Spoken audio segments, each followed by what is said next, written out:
Hello বন্ধুরা, আমি হাসনাত। তোমরা হচ্ছে আমার চ্যানেল ডেস্টিনেশন একাডেমি। আমার চ্যানেলে তোমাদের সকলের স্বাগত। বন্ধুরা, যদি চাইল্ড সাইকোলজি বা শিশু মনোবিজ্ঞান তোমাদের সমস্যা হয়ে থাকে, তাহলে যদি আমার প্রত্যেকটি ক্লাস ফলো করো, তাহলে অনেক কিছু কিন্তু জানতে পারবে শিশু মনোবিজ্ঞান বা চাইল্ড সাইকোলজি সম্পর্কে। কারণ আমি তোমাদেরকে বিস্তারিত ক্লাস দেবো। শুধু এমসিকিউ পড়ে যদি ভাবো আমি পাস করে যাব বা আমি কমন পেয়ে যাব, তাহলে কিন্তু সব থেকে বড় ভুল ধারণায় তুমি আসো। কারণ এমসিকিউ পড়লে ভুলে যাওয়ার প্রথমত সম্ভাবনা বেশি, কিন্তু তুমি যদি বিস্তারিত পড়ো তাহলে যেহেতু মনে রাখার এটা বেশি হবে, প্লাস তুমি কি পাবে, বিস্তারিত জানলে তুমি অনায়াসে অ্যাজাম্পশন পদ্ধতি ইউজ করেও কিন্তু অ্যান্সার অনেক সময় তুমি করতে পারবে। ঠিক আছে? তাছাড়া শুধুমাত্র অনুমান করে বা এমসিকিউ পড়ে কিন্তু সঠিক কমন পাওয়া খুবই বেশি মুশকিল। আর ভালো, যদি টেটে ভালো পারফরমেন্স করতে চাও, তাহলে অবশ্যই বিস্তারিত পড়তে হবে শিশু মনোবিজ্ঞান সম্পর্কে। আর যদি আজকের ক্লাসে তুমি অনেক কিছু জানতে পারবে, পুরো ক্লাসটি করো, পুরো ক্লাসটি সম্পর্কে দেখো কি দেওয়া আছে, কি আছে এই ক্লাসে, তুমি অনেক কিছু জানতে পারবে যেগুলো তুমি হয়তো পড়েছো, এখন মনে নেই। ঠিক আছে? কারণ তুমি এমসিকিউ পড়েছো, তাতে তোমার মনে ছিল না। কিন্তু বিস্তারিত যদি পড়ে নাও, তাহলে তুমি ব্যাপারটা জানতে পারবে, প্লাস সেই ব্যাপারটা জেনে গেলে সেই সম্পর্কে যেই প্রশ্ন আসুক না কেন তার অ্যান্সারও তুমি কিন্তু অনায়াসে করতে পারবে। চলো আজকে টপিক দেখে নেবো। আজকে টপিক দেখো, আজকে টপিকে কি কি আছে। আজকে টপিকে আছে শিশু মনোবিজ্ঞান ও শিক্ষার সম্পর্ক, শিক্ষা ও মনোবিদ্যার মধ্যে পার্থক্যটা কি, শিক্ষা শিক্ষা মনোবিজ্ঞানটা কি, এডুকেশনাল সাইকোলজি, অ্যাকচুয়ালি এটাই হচ্ছে মেন জিনিস আমাদের। তারপর হচ্ছে শিক্ষা মনোবিজ্ঞানের ইতিহাস, এটা খুব ইম্পর্টেন্ট, কিভাবে শিক্ষা মনোবিজ্ঞানের ইতিহাস গড়ে উঠেছে। আর একটা হচ্ছে শিক্ষা মনোবিজ্ঞানের পদ্ধতি। এই 5টি টপিক নিয়ে আজকে আমাদের আলোচনা থাকবে। চলো শুরু করে আজকের প্রথম ক্লাস। হ্যাঁ, এর আরেকটা ক্লাস আমার আছে, এটা দ্বিতীয় ক্লাস। ঠিক আছে? এটা দ্বিতীয় ক্লাস, সেকেন্ড ক্লাস। ডেসক্রিপশন বক্সের নিচে তুমি লিঙ্ক পেয়ে যাবে, সেখানে তুমি ফার্স্ট ক্লাস পেয়ে যাবে। তো প্রথম থেকে দেখো, প্রথম ক্লাসটা আগে করো, তারপরে এই ক্লাস করবে, যাতে করে তুমি ধারাবাহিকতা তোমার বজায় থাকে এবং সব ব্যাপারগুলি বুঝতে পারো। দেখো, শিক্ষা মনোবিজ্ঞান, ঠিক আছে, এডুকেশনাল সাইকোলজি, এটা কি দেওয়া আছে ভালো করে বোঝো, পড়ো, দেখো, সবকিছু বুঝতে পারবে। শিক্ষা মনোবিজ্ঞান সম্পর্কে আলোচনার ক্ষেত্রে প্রথমেই আমাদের জানা প্রয়োজন শিক্ষা কি, মনোবিজ্ঞান কি, তাই না? কারণ শিক্ষা একটা আলাদা জিনিস আর মনোবিজ্ঞান আলাদা জিনিস। এখানে শিক্ষা মনোবিজ্ঞান একসঙ্গে জড়িয়ে দেওয়া হয়েছে। তো শিক্ষাটাই বা কি এবং মনোবিজ্ঞান কি, এই নিয়ে কিন্তু আমাদের জানতে হবে। আমরা গত ক্লাসে মনোবিজ্ঞান নিয়ে বিস্তারিত আলোচনা করে ফেলেছি। তো মনোবিজ্ঞান জিনিসটা কি সেটা আমরা কিন্তু গত ক্লাসে আলোচনা করেছি। ডেসক্রিপশন বক্সে যে লিঙ্ক আছে সেখান থেকে দেখে নাও। এই ক্লাসে আমরা শিক্ষা সম্পর্কে জানব। এক কথায় বলা যায়, শিক্ষা বলতে আমরা সেই সব আচরণ আয়ত্ত করা বুঝি যেগুলি ব্যক্তি ও সমাজ উভয়েরই উন্নয়নের জন্য প্রয়োজন এবং আচরণগুলি সমাজ অনুমোদিত কতগুলি বিশেষ সংস্থার মাধ্যমে অপরিণত ব্যক্তিকে আয়ত্ত করতে সাহায্য করে। বোঝা গেল শিক্ষা জিনিসটা কি? শিক্ষা হচ্ছে আচরণ আয়ত্ত করা। এবার কি, সেটা অবশ্যই সমাজ স্বীকৃত হতে হবে এবং ব্যক্তি ও সমাজ উভয়ের উন্নতি তাকে ঘটবে, সেটাই হচ্ছে অ্যাকচুয়ালি শিক্ষা। তাই বলা যায়, ব্যক্তির আচরণ পর্যবেক্ষণের মাধ্যমে মানসিক ক্রিয়া, গতি, প্রকৃতি ও সূত্র নির্ধারণ করে মনোবিজ্ঞান। ওকে। অপরদিকে আচরণের প্রয়োগমূলক দিক হলো শিক্ষার বিষয়বস্তু। তাহলে এখানে দেখো, মনোবিজ্ঞান আর শিক্ষার মধ্যে একটা পার্থক্য আছে, কিন্তু পরস্পরে যে পরিপূরক, পরস্পরে যে একে অপরকে সাপোর্ট করলে তবেই সে শিক্ষার আসল মানটা বেরিয়ে আসে, সেটাই এখানে বলা হয়েছে। কি বলা হয়েছে? আর ব্যক্তির আচরণ পর্যবেক্ষণের মাধ্যমে মানসিক ক্রিয়া, গতি, প্রকৃতি ও সূত্র নির্ধারণ কে করে? মনোবিজ্ঞান করে। আর অপরদিকে সে আচরণের প্রয়োগমূলক দিক হলো শিক্ষার বিষয়বস্তু। ওকে, চলো নেক্সট। শিক্ষার লক্ষ্য এবং মনোবিজ্ঞান। দেখো, অ্যাডামস বলেছিলেন একটা কথা, তিনি বলেছিলেন দ্য টিচার টিচেস, হতো এস হবে, টিচেস জন ল্যাটিন। এই কথাটির খুবই গুরুত্ব রয়েছে। কি, এখানে কিছুই বলা হয়নি, টিচার শিক্ষা দেন জন ল্যাটিনকে, কিন্তু এই জায়গাটা থেকে তুমি বুঝতে পারছো টিচার টিচার কাকে শিক্ষা দেন? শিক্ষার্থীকে দেন, স্টুডেন্টকে দেন, তাই না? কিন্তু যদি জন ল্যাটিন কথাটি উল্লেখ করে দিয়েছেন, মানে স্টুডেন্টকে পার্টিকুলার উল্লেখ করেছেন জন ল্যাটিন, মানে টিচার জানে সেই ছেলেটার নাম কি যাকে আমি শিক্ষা দিচ্ছি। তার মানে সে জানে সেই ছেলেটা কে, তার ব্যবহার কি রকম, তার মানসিকতা কি রকম, একে অপরের সঙ্গে, বন্ধুদের সঙ্গে সম্পর্কটা তাদের কি রকম, বা বাহ্যিক দিক থেকে সে কি রকম প্রতিক্রিয়া দেয়, এই সব কিছু টিচার জানে। তাই এই একটা কথাতেই অ্যাডামস সবকিছু বলে ফেলেছেন। শিক্ষক যেমন তার বিষয়টা জানবে, তেমনি যাকে পড়াচ্ছেন, যাকে শিক্ষা দিচ্ছেন, সেই শিক্ষার্থীকেও ভালোভাবে জানবেন। এটাই বলা হয়েছে এই বক্তব্যের এই বাক্যতে। চলো, এই বাক্যটি থেকে শিক্ষা ও মনোবিজ্ঞানের সম্পর্ক ভালোভাবে বোঝা যায়। কি বোঝা যায়? শিক্ষককে যেমন বিষয় জানতে হবে, দেখো কোনো কিছু শিক্ষক পড়ালে সেই বিষয়টা শিক্ষককে জানতে হয়, তেমনি শিক্ষা যাকে শিক্ষা দেওয়া হচ্ছে অর্থাৎ শিক্ষার্থীকেও জানতে হবে। এখানে শিক্ষার্থীকে জানে বলে শিক্ষা দিচ্ছেন। টিচার টিচেস জন ল্যাটিন। ওকে, শিক্ষার্থীকে জানতে হলে প্রয়োজন মনোবিজ্ঞানের জ্ঞান। শিক্ষার লক্ষ্য স্থির করা শিক্ষা তত্ত্বের একমাত্র কাজ নয়, লক্ষ্যকে বাস্তবায়িত করা হচ্ছে এর অন্যতম উদ্দেশ্য। তাহলে শিক্ষার উদ্দেশ্যটা কি? শিক্ষার উদ্দেশ্যটা হচ্ছে, অন্যতম উদ্দেশ্য হচ্ছে লক্ষ্যকে বাস্তবায়িত করা, লক্ষ্য স্থির করা, সেই লক্ষ্য অনুযায়ী স্থিরকে করে মনোবিজ্ঞান করে। আর কাকে, কোন ছেলেকে, কোন শিক্ষার্থীকে কি রকম শিক্ষা দিতে হবে বা কি পদ্ধতি দিতে হবে সবকিছু মনোবিজ্ঞান স্থির করে। কিন্তু যে লক্ষ্যটা আমাদের থাকে শিক্ষার, সেটা হচ্ছে কি? সেটা হচ্ছে লক্ষ্যকে বাস্তবায়িত করা। এটাই আমাদের শিক্ষার মেন উদ্দেশ্য। এই ব্যাপারে শিক্ষা মনোবিজ্ঞানের ভূমিকা অত্যন্ত গুরুত্বপূর্ণ। চলো নেক্সট কি জিনিস দেওয়া আছে, যখনই বুঝতে পারবে না বা কোনো কিছু হবে, প্রবলেম হবে, অবশ্যই আর একবার দেখে নেবে, ঠিক আছে? দ্বিতীয় বলা আছে শিক্ষার পাঠ্যক্রম এবং মনোবিজ্ঞান। তো এখন দেখো, শিক্ষার লক্ষ্য নির্দিষ্ট হওয়ার পরবর্তী স্তর হলো পাঠ্যক্রম নির্ধারণ করা। লক্ষ্য নির্ধারণ করে নেওয়ার পরে হচ্ছে পাঠ্যক্রম নির্ধারণ করা, তাই না? পাঠ্যক্রম নির্ধারণ করতে হবে লক্ষ্যের দিকে নজর রেখে। আমার যে অন্যতম উদ্দেশ্য, সেই উদ্দেশ্যের দিকে লক্ষ্য রেখেই কিন্তু আমাদেরকে পাঠ্যক্রম নির্ধারণ করতে হবে। আধুনিক শিক্ষার লক্ষ্য শুধুমাত্র বৌদ্ধিক বিকাশ নয়, শিক্ষার্থীর সার্বাঙ্গিক বিকাশ সাধন। এটাই হচ্ছে আধুনিক শিক্ষার কিন্তু লক্ষ্য। শুধু বৌদ্ধিক মানসিকভাবে তাকে করলে হবে না, বিকাশ করলে হবে না, সার্বাঙ্গিক বিকাশ প্রয়োজন, ঠিক আছে? মানসিক, শারীরিক, সামাজিক সবকিছুর বিকাশ তার প্রয়োজন। এটাই কিন্তু শিক্ষার, আধুনিক শিক্ষার লক্ষ্য। সুতরাং পাঠ্যক্রম হবে শিক্ষার সামগ্রিক বিকাশ উপযোগী। শিক্ষাক্ষেত্রে পাঠ্যক্রমের এই বহুমুখিতা মনোবিজ্ঞানের ধারণার উপর নির্ভর করে। সামগ্রিক বিকাশ বলতে কি বোঝায়? বিভিন্ন দিকের বিকাশের নীতিগুলি কি কি, আচ্ছা, বিকাশের প্রতিকূল এবং অনুকূল পরিবেশ কিভাবে গড়ে তোলা যায়, এক কথায় শিক্ষার্থীর বিকাশের মনোবিজ্ঞানের আলোচনার বিষয়গুলির মধ্যে গুরুত্ব। এক কথায় কি বলেছে, এই জায়গাটা ইম্পর্টেন্ট। এক কথায় শিক্ষার্থীর বিকাশের মনোবিজ্ঞানের আলোচনার, এখানে শিক্ষার্থীর বিকাশই মনোবিজ্ঞানের আলোচনার বিষয়গুলির মধ্যে গুরুত্বপূর্ণ। এটা হতো ভাষাটা একটু আলাদা আছে। ওকে, নো প্রবলেম। সেই জন্য শিক্ষার্থীর বহুমুখী বিকাশ, শিক্ষার লক্ষ্য পূরণের জন্য যে পাঠ্যক্রম রচনা করতে হবে তার জন্য মনোবিজ্ঞানের জ্ঞান অপরিহার্য। এবার শিক্ষার্থীর যে বহুমুখী বিকাশ, এই জিনিসটা করতে গেলে আমাকে অবশ্যই মনোবিজ্ঞানের জ্ঞান থাকতে হবে, না হলে শিক্ষার্থীর বহুমুখী বিকাশ করা সম্ভব নয়, তাই না? চলো নেক্সট। তো পাঠ্যক্রম বুঝলে, শিক্ষার্থীর সার্বাঙ্গিক বিকাশের জন্য যে পাঠ্যক্রম দরকার সেরকম পাঠ্যক্রম করতে হবে মনোবিজ্ঞানকে সামনে রেখে। এবার দ্বিতীয় হচ্ছে শিক্ষার পদ্ধতি, মূল্যায়ন এবং মনোবিজ্ঞান, এরা কিভাবে সম্পর্কিত বোঝার চেষ্টা করবে। অতীতে শিক্ষা ছিল শিক্ষক কেন্দ্রিক, তো এটাই একটা প্রশ্ন অনেক সময় দেয়। আগে শিক্ষা কি কেন্দ্রিক ছিল? তো শিক্ষক কেন্দ্রিক ছিল। বর্তমানে শিক্ষায় শিক্ষার্থী কেন্দ্রিক পদ্ধতি ব্যবহার করা হয়ে থাকে। আর বর্তমানে শিক্ষা কি? শিক্ষার্থী কেন্দ্রিক। আধুনিক শিক্ষা পদ্ধতিগুলো প্রজেক্ট পদ্ধতি, সমস্যা সমাধান পদ্ধতি, প্রোগ্রাম শিখন পদ্ধতি, আবিষ্কার পদ্ধতি, আধুনিক প্রযুক্তি নির্ভর পদ্ধতি। এই পদ্ধতিগুলো নিয়ে আমরা কিন্তু বিস্তারিত পরে আলোচনা করব, প্রত্যেকটি পদ্ধতি সম্পর্কে বিস্তারিত আলোচনা করব। এই পদ্ধতি ব্যক্তি স্বাতন্ত্র্য এবং সক্রিয়তা নীতির উপর গুরুত্ব দেওয়া হয়েছে এই পদ্ধতিতে, ঠিক আছে? এগুলো সবই আধুনিক পদ্ধতি, যে কোনো একটা অপশনে থাকতে পারে, সেটাই আধুনিক পদ্ধতি, ঠিক আছে? চলো নেক্সট। দেওয়া থাকে কোনটি আধুনিক পদ্ধতি নয়, বাকি তিনটি অপশন থাকে আধুনিক পদ্ধতি, বাকি দেওয়া থাকে না। পার্থক্য দেখো, শিক্ষা এবং মনোবিজ্ঞানের মধ্যে পার্থক্য রয়েছে। কিরকম পার্থক্য রয়েছে? এ পয়েন্টে বলা হয়েছে মনোবিজ্ঞান বিষয়নিষ্ঠ বিজ্ঞান, অপরদিকে শিক্ষা নিয়মনিষ্ঠ বিজ্ঞান। তাহলে এটা বিষয়নিষ্ঠ, যেটা আমরা প্রথম ক্লাসে পড়েছিলাম, আর শিক্ষা হচ্ছে নিয়মনিষ্ঠ বিজ্ঞান। মনোবিজ্ঞানের লক্ষ্য হলো মানসিক প্রক্রিয়া বিশ্লেষণ, নিয়ন্ত্রণ এবং ভবিষ্যৎবাণী করা।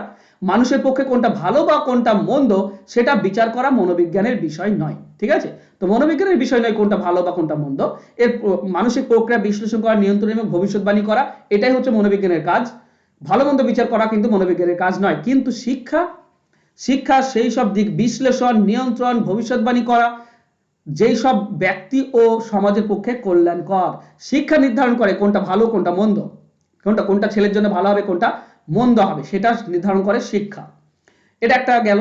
কেবল মনোবিজ্ঞান নয়, দেখো এখানে শিক্ষা কথাটা উল্লেখ নাই, শিক্ষা কেবলমাত্র মনোবিজ্ঞান নয়, শিক্ষা দর্শন, সমাজ ও নীতির সঙ্গেও সম্পর্কিত। তো শিক্ষা সবের সঙ্গে সম্পর্কিত। মনোবিজ্ঞান ঠিক আছে, সবের সঙ্গে সম্পর্কিত না হলেও কিন্তু শিক্ষা, সমাজ দর্শন, সমাজ অর্থনীতি, সমাজ বিজ্ঞান সবার সঙ্গে কিন্তু শিক্ষা সম্পর্কিত। 3 নম্বর পয়েন্টে বলেছে মনোবিজ্ঞান একটি মৌলিক বিজ্ঞান, সেই অর্থে শিক্ষা হচ্ছে সেই অর্থে শিক্ষা বিজ্ঞান দর্শন, বিজ্ঞান, সমাজ বিজ্ঞান, অর্থনীতি সব নিয়েই কিন্তু শিক্ষা বিজ্ঞান, তাই না? তো মনোবিজ্ঞান হচ্ছে মৌলিক বিজ্ঞান, আর শিক্ষা বিজ্ঞান কি? সবকিছু নিয়েই হচ্ছে শিক্ষা বিজ্ঞান। আর একটা পার্থক্য খুব দেখা যায়, সেটা হচ্ছে এটা, মনোবিজ্ঞান আচরণ সম্পর্কিত তথ্য আবিষ্কার এবং নিয়ন্ত্রণ, কৌশল ইত্যাদি সম্পর্কে অধ্যয়ন করে। তো এত কিছু নিয়ে কিন্তু মনোবিজ্ঞান অধ্যয়ন করে। আর অপরদিকে শিক্ষা আচরণ সম্পর্কে তথ্য, নীতি, কৌশল ইত্যাদি শিক্ষাক্ষেত্রে প্রয়োগ করে এবং কার্যকরী করে তোলে। তো অধ্যয়ন করে আর এটা প্রয়োগ করে, এটা প্রয়োগ করে আর ওটা অধ্যয়ন করে মাত্র।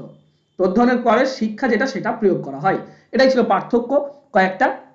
এবার মেন জিনিসে আসো, শিক্ষা মনোবিজ্ঞান বা এডুকেশনাল সাইকোলজি।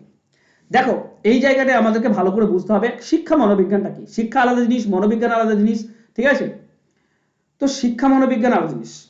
কি জিনিস না, শিক্ষা মনোবিজ্ঞান মনোবিজ্ঞানের একটি শাখা, একটি শাখা। শিক্ষাবিদ এবং মানবগণ শিক্ষা মনোবিজ্ঞানের বিভিন্ন সংজ্ঞা দিয়েছেন, নিচে কয়েকটি উল্লেখ করা হলো। দেখো বিভিন্ন যে শিক্ষাবিদ ছিলেন, মনোবিদ ছিলেন, মনোচিকিৎসক ছিলেন, সবাই কিন্তু অনেক তাদের সংজ্ঞা দিয়েছেন শিক্ষা মনোবিজ্ঞান নিয়ে। সেগুলো আমরা জেনে নিই, খুব ইম্পর্টেন্ট যেগুলো সেগুলোই আমরা এখানে রেখেছি। স্কিনার কি বলেছিলেন? স্কিনার বলেছিলেন শিক্ষা মনোবিজ্ঞান হলো মনোবিজ্ঞানের সেই শাখা যা শিখন এবং শিক্ষণ নিয়ে কাজ করে।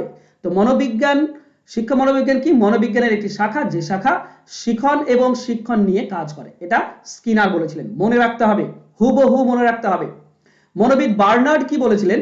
তিনি বলেছিলেন শিক্ষা মনোবিজ্ঞানের কাজ হলো শিখন ও শিক্ষা সংক্রান্ত বিষয়, বিশেষত বিদ্যালয়ে শিখন ও শিক্ষণ বিষয়ে আলোচনা করা। এটা বার্নার্ড বলেছিলেন। ওকে, মনোবিদ বার্নার্ড বলেছিলেন।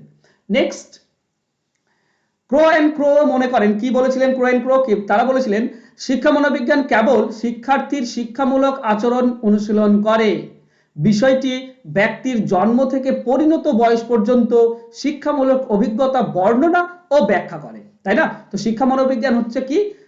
এদের শিক্ষা আচরণমূলক অনুশীলন করে, ঠিক আছে? শিক্ষার্থীর শিক্ষামূলক আচরণ অনুশীলন করে, এটা জন্ম থেকে একদম পরিণত বয়স পর্যন্ত শিক্ষামূলক অভিজ্ঞতা বর্ণনা ও ব্যাখ্যা করে থাকে।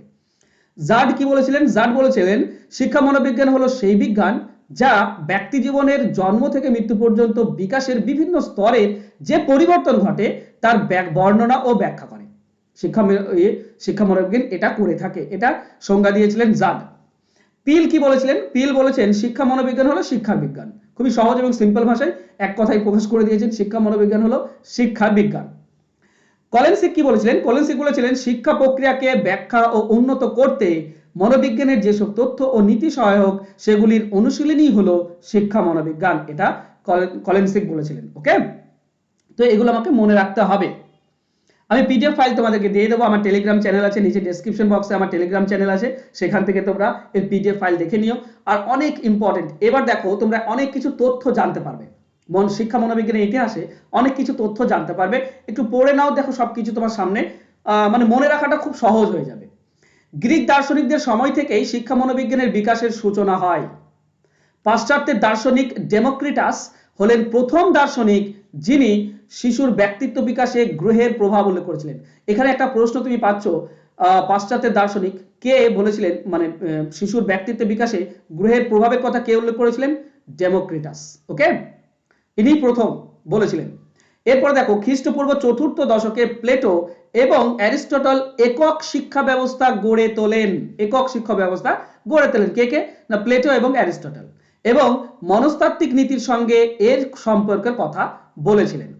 শিক্ষার বিভিন্ন দিক, যেমন বিভিন্ন ব্যক্তির জন্য বিভিন্ন ধরনের শিক্ষা, চরিত্রের জন্য শিক্ষা, পেশা হিসেবে শিক্ষক এবং শিখন পদ্ধতি, শিখনের প্রকৃতি প্রভৃতি বিষয়ের উপর আলোচনা করেছিলেন অ্যারিস্টটল এবং প্লেটো। ওকে, তো অনেক বেশি কিন্তু এই শিক্ষা ব্যবস্থা যখন একক শিক্ষা ব্যবস্থা গড়ে তোলেন, অনেক কিছু তথ্য ওনারা দিয়েছিলেন এই শিক্ষার ব্যাপারে। নেক্সট, অ্যারিস্টটল কি বলেছিলেন? অ্যারিস্টটলের মতবাদ পরবর্তী পণ্ডিতগণ দ্বারা অ্যারিস্টটল যেটা বলেছিলেন, প্লেটো এবং অ্যারিস্টটল, তাদেরগুলো একটু সংশোধিত হয়, কারণ ওনারা একদম মানে মেনে নেওয়ার মতো, পুরোপুরি মেনে নেওয়ার মতো তথ্য প্রকাশ করেননি। তো তাদের কিছু সংশোধিত করেন বিভিন্ন সময়ে বিভিন্ন মনোবিদ এবং মনোচিকিৎসক। দেখো ত্রয়োদশ শতাব্দীতে অ্যাকিউনিস কি করেছিলেন, সময়ের প্রয়োজনে অ্যারিস্টটলের শিক্ষাদান পদ্ধতির কিছু সংশোধন করেন। ডেসকার্টে প্রকৃত জ্ঞানের প্রকৃতি সম্পর্কে অ্যারিস্টটলের মতবাদকে সমর্থন করে। অ্যাকুইনিস একটু সংশোধন করেন, কিন্তু ডেসকার্টে ওটাকে সমর্থন করেছিলেন যেটা অ্যারিস্টটল দিয়েছিলেন। রুশো শিশুর বিকাশ অনুযায়ী শিক্ষা পরিকল্পনার কথা বলেন। দেখো রুশো, এটা ইম্পর্টেন্ট, ঠিক আছে, রুশো আসবো রুশোর ব্যাপারে। শিশুর বিকাশ অনুযায়ী শিক্ষার পরিকল্পনার কথা বলেন তিনি তার বিখ্যাত বই অ্যামিলি, এতে কি করেছিলেন না শিক্ষার পরিকল্পনার বিশদ ব্যাখ্যা দিয়েছিলেন। তাই অ্যামিলিকে না রুশোর সঙ্গে সম্পর্কিত। জন লকও ইম্পর্টেন্ট, আমরা পরবর্তীতে অবশ্যই আসবো জন লকে। জন লককে অনেকে আধুনিক শিক্ষা মনোবিদ্যার কি জনক বলে থাকেন, এটা মনে রাখবে, ঠিক আছে। তো আধুনিক শিক্ষা মনোবিদ্যার জনক কাকে বলা হয় বা কাকে ধরা হয়, সেটা হচ্ছে জন লক। এখন শিখন সম্পর্কে তার মতবাদ প্লেটোর ঠিক বিপরীত। তিনি বলেন জন্মের সময় শিশুর মন থাকে অভিজ্ঞতা শূন্য, পরিষ্কার স্লেটের মতো, ঠিক আছে। পরবর্তীতে ইন্দ্রিয়ের সাহায্যে জ্ঞান এবং অভিজ্ঞতা অর্জন করে। পরে আমরা বিভিন্ন কিছু শিখি, অভিজ্ঞতা জ্ঞান অর্জন করি, ঠিক আছে। প্রথমে থাকে অভিজ্ঞতা শূন্য, পরিষ্কার স্লেটের মতো, এটা বলেছিলেন। নেক্সট, পরবর্তী সময়ে শিক্ষা মনোবিদ্যার বিকাশে যে মতবাদের বিশেষ ভূমিকা হয় সেটা কি, পরবর্তীকালে এই যে তত্ত্ব মানসিক শক্তি তত্ত্ব মতবাদ, এটা কিন্তু বিশেষ মানে প্রভাব ফেলে। এই মতবাদে বলা হয় মন তিনটি হবে এখানে, মন তিনটি পারস্পরিক সম্পর্কযুক্ত শক্তি বা ক্ষমতা দিয়ে গঠিত হয়েছিল। এই তিনটি শক্তি, পারস্পরিক শক্তি বা ক্ষমতাটা কি, একটা হচ্ছে কারণ নির্ণয় এবং বোধগম্যতা, অনুভূতি আবেগ আসক্তি আশা এবং আকাঙ্ক্ষা, এটাকে 2 নম্বরে রাখা হয়েছে সবগুলিকে। আর তৃতীয় হচ্ছে ইচ্ছা শক্তি। এই তিনটি পারস্পরিক সম্পর্কযুক্ত শক্তি বা ক্ষমতা কি করে, কাজ করে, ওকে, ক্ষমতা দিয়ে গঠিত মন। নেক্সট, পেটসালসি, এবার আস্তে আস্তে আধুনিকে আমরা আসছি। পেস্তালাক্সি মানসিক শক্তি তত্ত্বে বিশ্বাসী হলেও তিনি প্রথম শিক্ষাবিদ যিনি শিক্ষায় শিক্ষকদের জন্য প্রশিক্ষণের কথা বলেন। এনার জন্যই তোমাদেরকে ট্রেনিং নিতে হচ্ছে, ঠিক আছে। পেস্তালাক্সি ইনিই প্রথমে এই শিক্ষকদের ট্রেনিং এর ব্যাপারে কথা বলেন। তিনি বলেন শিক্ষার কাজ হলো ব্যক্তির আভ্যন্তরীণ শক্তিকে প্রকাশ করা। এই প্রসঙ্গে তিনি প্রশিক্ষণ পদ্ধতি বা মনোবিকাশের নীতি কথা বলেন। তার সবচেয়ে বড় অবদান হচ্ছে এটা শিক্ষক প্রশিক্ষণ কর্মসূচির উপর গুরুত্ব আরোপ করা এবং সঠিক নির্দেশ দান। তো শিক্ষককেও শিক্ষিত হতে হবে বা প্রশিক্ষণ নিতে হবে, এটার কথা প্রথম কিন্তু পেটসালাক্সি বলেছিলেন। এবার আমরা সম্পূর্ণ আধুনিকে চলে এসেছি, ঠিক আছে। শিক্ষা মনোবিদ্যা বিকাশের উপর খুবই গুরুত্বপূর্ণ কাজ করেছেন জার্মান অধ্যাপক হার্বার্ট এবং ফ্রেবেল। এই দুজনে কিন্তু জার্মান বাড়ি, এরা কিন্তু প্রচুর করেন, মানে প্রভাব ফেলেন। তারা মনস্তত্ত্বের নীতির উপর ভিত্তি করে শিক্ষাকে রূপ দিতে চেয়েছিলেন। হার্বার্টের আগ্রহের উপর, হার্বার্ট কার উপরে দিয়েছিলেন সব থেকে বেশি গুরুত্ব, আগ্রহের উপর। হার্বার্ট আগ্রহের উপর বিশেষ গুরুত্ব দিয়েছিলেন। তিনি মনে করেন মানুষের ব্যক্তিত্ব গতিশীল এবং শক্তিসমূহের ব্যক্তিভিত্তিক সাংগঠনিক ব্যবস্থা, শক্তিসমূহের ব্যক্তিভিত্তিক সাংগঠনিক ব্যবস্থা, ঠিক আছে। তো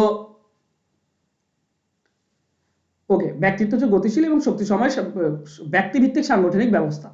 এবার ফ্রেবেল শিশু শিক্ষার এক নতুন পদ্ধতির কথা উল্লেখ করেন যা কিন্ডারগার্টেন নামে পরিচিত। এই শিক্ষা ব্যবস্থায় শিশু শৈশবকালের অভিজ্ঞতার উপর গুরুত্ব আরোপ করা হয়েছে। তো এটা মনে রাখবে, ফ্রেবেল, এটা আমরা সকলে জানি বা পড়েছি, ফ্রেবেল কিন্ডারগার্টেন সঙ্গে সম্পর্কিত। নেক্সট দেখো, এবার বোঝো, এতক্ষণ আমরা শিক্ষা মনোবিদ্যার যে দিকগুলি নিয়ে আলোচনা করলাম সেগুলি সবই দার্শনিকদের মতামত। এই যেগুলি আমরা আলোচনা করে ফেললাম এর আগে, এগুলি বেশিরভাগই কিন্তু দার্শনিকদের বিভিন্ন মতামত। বিজ্ঞান ভিত্তিক শিক্ষা মনোবিদ্যার শুরু হয় অষ্টাদশ শতাব্দীর শেষ ভাগ থেকে, যখন এই গ্যালটন স্ট্যানলি হল মানব আচরণ সম্পর্কে তাদের গবেষণা প্রকাশ করেন। তো প্রথম আধুনিকভাবে বিজ্ঞান ভিত্তিক শিক্ষা মনোবিদ্যার সূচনা অষ্টাদশ শতাব্দীর শেষের দিকে হয়েছিল, যখন গ্যালটন স্ট্যানলি এবং হল এরা মতবাদ দিতে শুরু করেন। উইলিয়াম জেমস 1890 সালে প্রিন্সিপাল অফ সাইকোলজি প্রকাশ করেন, যেখানে তিনি মনোবিজ্ঞানের সক্রিয় দৃষ্টিভঙ্গি সুপারিশ করেন। তোমরা যদি সাইকোলজি নিয়ে অবশ্যই গ্র্যাজুয়েশন কেউ করে থাকো বা সাইকোলজি নিয়ে এমএ করে থাকো, তাহলে এই বইটা অনেকেই পড়বে, principal of psychology, principal of psychology খুবই ইম্পর্টেন্ট বই, সবাই পড়ে থাকে, উইলিয়াম জেমসের লেখা, আমিও পড়েছিলাম। চলো নেক্সট, যদিও আমার সাইকোলজির উপর এমএ ছিল না, তো সাইকোলজি আমার সাবজেক্ট ছিল। নেক্সট, আলফ্রেড বিনে হলেন প্রথম মনস্তত্ত্ববিদ যিনি ব্যক্তিগত বুদ্ধি অভিক্ষা এই যে জিনিসটা প্রস্তুত করে শিক্ষা জগতে এক বিপ্লব নিয়ে আসেন। তাহলে প্রথম মনস্তত্ত্ববিদ এই ব্যক্তিগত বুদ্ধি অভিক্ষা কে করেছিলেন? আলফ্রেড বিনে। ঠিক আছে, আলফ্রেড বিনে, বিনেট বলা হয়, ইংলিশে লিখলে আবার বিনেট হয়ে যায়। বিংশ শতাব্দীর প্রথম দিক থেকে শুরু করে বিজ্ঞান ভিত্তিক শিক্ষা মনোবিদগণের নজর আকর্ষণ করে, যার ফলে মনোবিদগণের গবেষণা শিক্ষার উপর যথেষ্ট প্রভাব বিস্তার করে। ঠিক আছে, তো বিংশ শতাব্দীর প্রথম দিক থেকে শুরু করে বিজ্ঞান ভিত্তিক শিক্ষা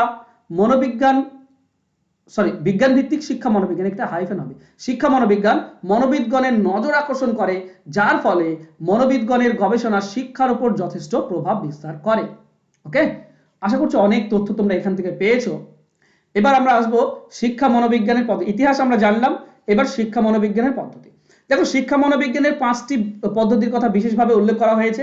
একটা হচ্ছে অন্তর্দর্শন, পর্যবেক্ষণ, ক্লিনিক্যাল পদ্ধতি, সার্ভে পদ্ধতি এবং বিজ্ঞান ভিত্তিক বা পরীক্ষণমূলক, এটা পরীক্ষামূলক হবে না, পরীক্ষণমূলক পদ্ধতি, এই 5টি কথা উল্লেখ করা হয়েছে। ঠিক আছে, এই যে 5টি, এর বিস্তারিত আমরা তৃতীয় ক্লাসে পড়ব। ক্লাস নাম্বার 3-তে আমরা এই 5টি পদ্ধতির বিস্তারিত পড়ব। অন্তর্দর্শন, পর্যবেক্ষণ, ক্লিনিক্যাল, সার্ভে এবং বিজ্ঞান ভিত্তিক পদ্ধতিগুলো কি এবং এটা কিভাবে, এর সুবিধা অসুবিধা, এই সব কিছু আমরা আলোচনা করব নেক্সট ক্লাসে। আশা করছি আজকে ক্লাস তোমাদের উপকারে আসবে আর অনেক কিছু ইতিহাস সম্পর্কে তোমরা জানলে, শিক্ষা মনোবিজ্ঞান সম্পর্কে জানলে। তো ক্লাসে যদি পিডিএফ ফাইল পেতে চাও তো ডেসক্রিপশন বক্সে টেলিগ্রাম চ্যানেলের লিংক আছে, সেখানে তোমরা যোগ দিতে পারো। যারা সাবস্ক্রাইব করনি চ্যানেলটি সাবস্ক্রাইব করে নাও। দেখা হবে নেক্সট ক্লাসে, ভালো থেকো, ধন্যবাদ।